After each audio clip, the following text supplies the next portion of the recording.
मैं देवेंद्र सिंह सोलंकी, ग्राम इंधावड़ी, वैसा तहसील पुनासा, जिला खंडवा का निवासी हूँ और आज मैं राजनीतिक क्षेत्र में काम करता हूँ, समाज सेवा करता हूँ और गौ माता के प्रति मेरा कहीं न कहीं बहुत ज्यादा झुकाव रहता है और ज्यादा से ज्यादा सेवा करवाने के लिए मैं अक्सर प्रयास करता हूँ और सबसे निवेदन भी करता हूँ कि सब लोग सहयोग करें।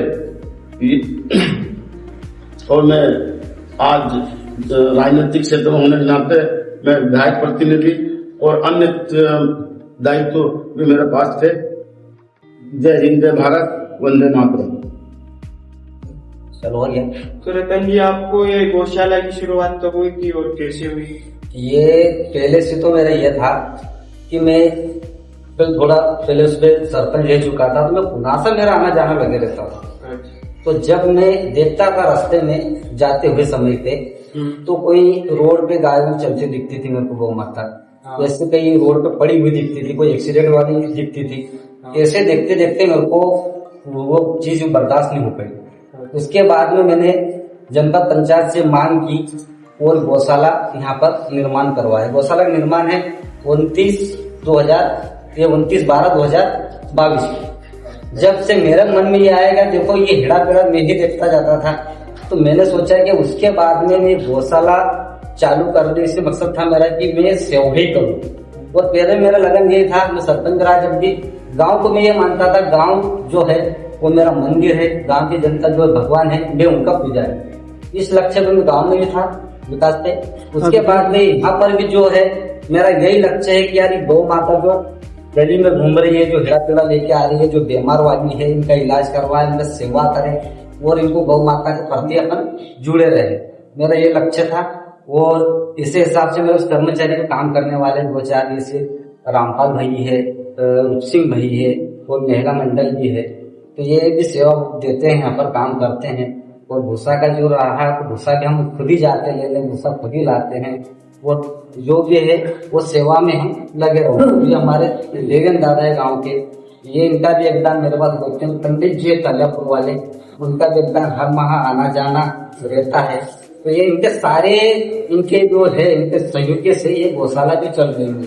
तो गौशाला में इसमें ना तो दुधारू पशु है, ना दूध का लालच है, सिर्फ लालच है उनका सेवा की। जो गली गली भटक इनका कोई मालिक नहीं है, ऐसे पशु है हमारे पास। तो ऐसे पशुओं की हम तन मन से सेवा कर रहे हैं। ठीक है, चलो ये हमारी जो गौ माता खड़ी है इसका नाम है सोनू।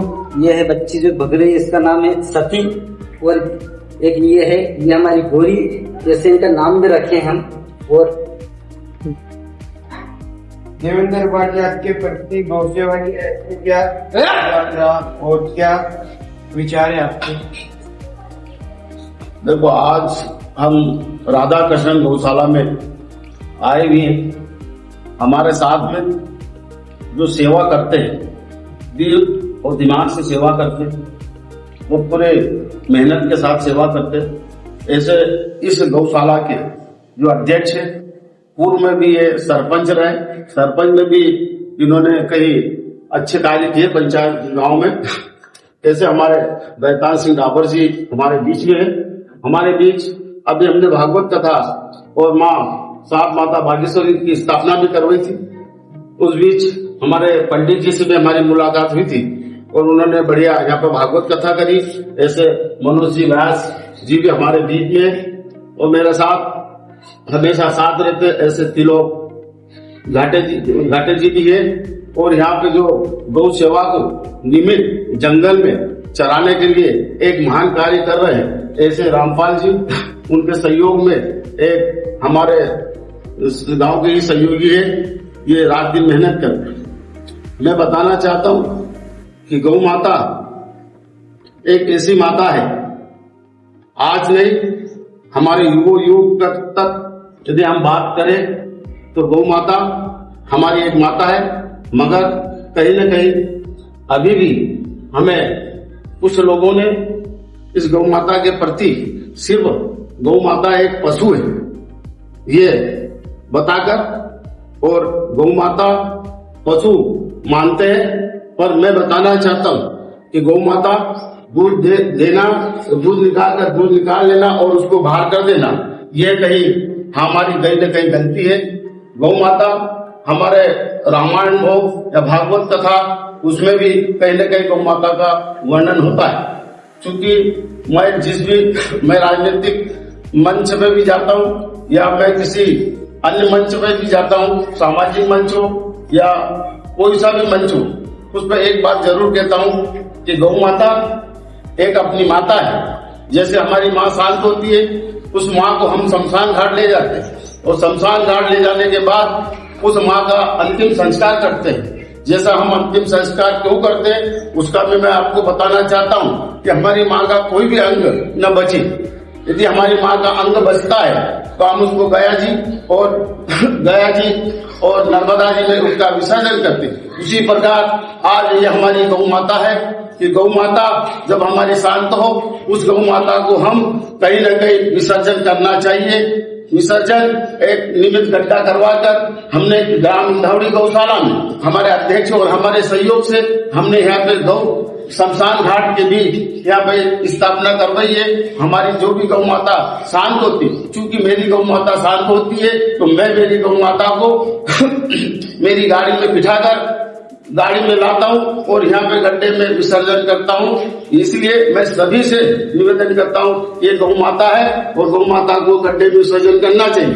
गड्ढे में भी विसर्जन नहीं होगा तो कहीं न कहीं कुत्ते और बिल्ली भी खाएंगे बंधुओं। इसलिए मैं आप सभी से कब निवेदन करता हूँ कि गांव-गांव में भी मैं इस अभियान को सतत प्रयास करता हूँ और मंचों से भी कई लोगों को बताता हूँ कि गौ माता को विसर्जन करना चाहिए।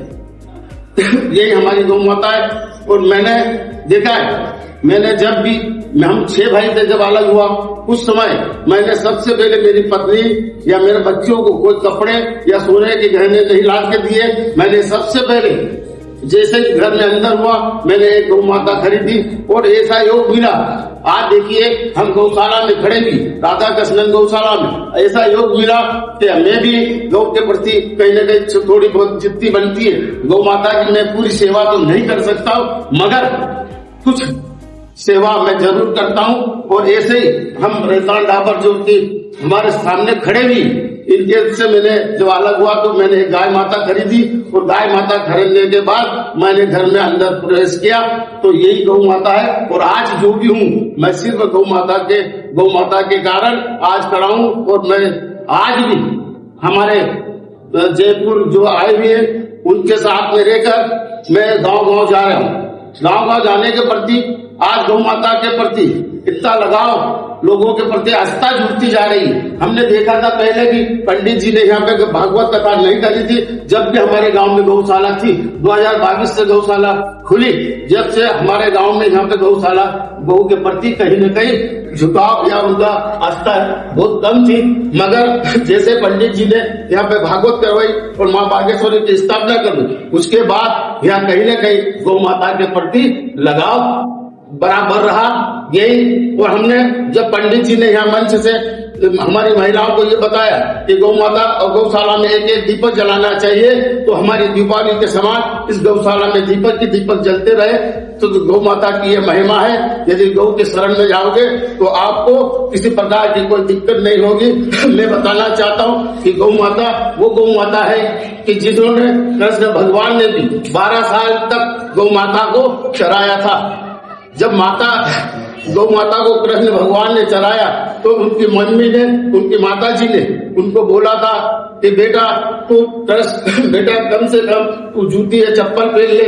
मगर उनकी माँ ने बार बार निवेदन करा, उसके बाद भी कृष्ण भगवान ने उनसे बिना चप्पल जूते से गौ माता को चराया था। उनने कृष्ण भगवान ने उनकी माँ से भी प्रश्न करा था कि माँ जब आप मंदिर में जाती हो, तो क्या आप गौ मंदिर में जाते हो तो भगवान के पास वहाँ क्या जूते या चप्पल पहन के जाते हो? उनकी माँ आश्चर्यचकित हो गई और इसी समान गौ माता को 12 वर्ष तक अपने श्री कृष्ण भगवान ने चराया। यदि भगवान ने गौ माता को चराया, जब हम भगवान कृष्ण भगवान को इष्ट मानते हैं तो हमारी गौ माता महाइष्ट है। इसलिए हमें सबसे इस माध्यम से आप सबको यही कहना चाहता हूँ कि गौ माता की सेवा सबसे बड़ी सेवा है। यदि जिसने इस गौ माता के शरण में जाएगा तो कभी भी वो खाली नहीं आएगा। ऐसी गौ माता का करना चाहिए। बंधुओं, मैं बताना चाहता हूँ, यदि किसी भाई का ब्लड प्रेशर विज्ञान के उधर जाए हम तो बताना चाहता हूँ कि गौ माता, देसी गौ माता के शरीर पर यदि 15 मिनट हाथ फेरे और उसके चारों तरफ चक्कर लगाए तो अच्छी से बड़ी बीमारी भी कम हो जाती है। यदि आपको ऐसा है तो आप कभी न कभी गौ माता के शरीर पे हाथ फेरते रहना 15 मिनट, और उसके चक्कर लगाने के बाद आप खुद पता चल जाएगा। आपका ब्लड प्रेशर यदि नॉर्मल नहीं होता है तो आप साक्षी उदाहरण। ऐसी हमारी गौ माता की सेवा करें, इसी आशा और विश्वास के साथ जय गौ माता की जय। तो दरबार जी, जैसे हमारी गौग्रास संग्रहण की जो गाड़ियां चल रही है उसके बारे में आपका क्या विचार है? गौग्रास जो संग्रहण की गाड़ियां चल रही है वो नियमित, मैं भी अभी 2 दिन से गांव जा रहे हूँ, और जाने के बाद जब गौ माता के बारे में हम 1 रुपए दान की बात करते हैं तो कोई भी आदमी हमें उस 1 रुपए दान के लिए मना नहीं करते, और यहाँ तक भी कहते हैं कि एक आप ये भी हमें बताते हैं कि गौग्रास के लिए 365 रुपए हम 1 साल के लिए लेते हैं, और हमको अच्छा कहीं न कहीं लोगों का झुकाव गौ माता के प्रति है। वो भी लोग भी ये कहते हैं कि गौ माता से बड़ा कोई नहीं है, इसलिए हमें दान में भी कोई भी मना नहीं करता है। बड़े हंसते और दिल और मन से वो हमें दान देते हैं, और हम गौ माता के लिए गांव जाकर वो रसीद 365 की काटते हैं, और गौ माता के प्रति लोगों का कहीं न कहीं झुकाव बढ़ता जा रहा है। इसलिए और हमने एक रोटी की जो हमारे यहाँ से हमें गौशाला से गाड़ी का भी हमें कुछ 500 रसीद कटने के बाद हमें एक गाड़ी प्लेटफॉर्म पे लगेगी। वो प्लेटफॉर्म लगने के बाद वो अध्यक्ष और हम सबके सहयोग से उस गाड़ी को हम यहाँ से ले जाएंगे। गोराड़िया होते हुए रिश्वर, छोटी रिश्वर, ऐसे 5-10 गाँव घुमाते एक रोटी मांगेंगे। कम से कम जो अन्न नुकसान हो रहा है वो कहीं न कहीं हमारी गौ माता के पेट में जाएगा। इसलिए हम वो गाड़ी भी हमें बहुत जल्दी मिलने वाली है, और वो नियमित 5-10 गांव में जाएंगे तो कलेक्शन करेगी, रोटियां इकट्ठी करके यहाँ लाएंगे। जो हम आज जो गौग्रास संग्रहालय के लिए हम गांव जा रहे हैं उसमें हमको कहीं न कहीं बहुत अच्छा रिजल्ट और लोगों की आस्था हमारे प्रति गौ माता के प्रति जुड़ रही है। इसे आशा और विश्वास के साथ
कल युग के प्रभु बेर में आने, कल युग के प्रभु फेर में आए, रोज सुबह सेवा इनकी कर लो, जीवन अपनो सुफल बना लो।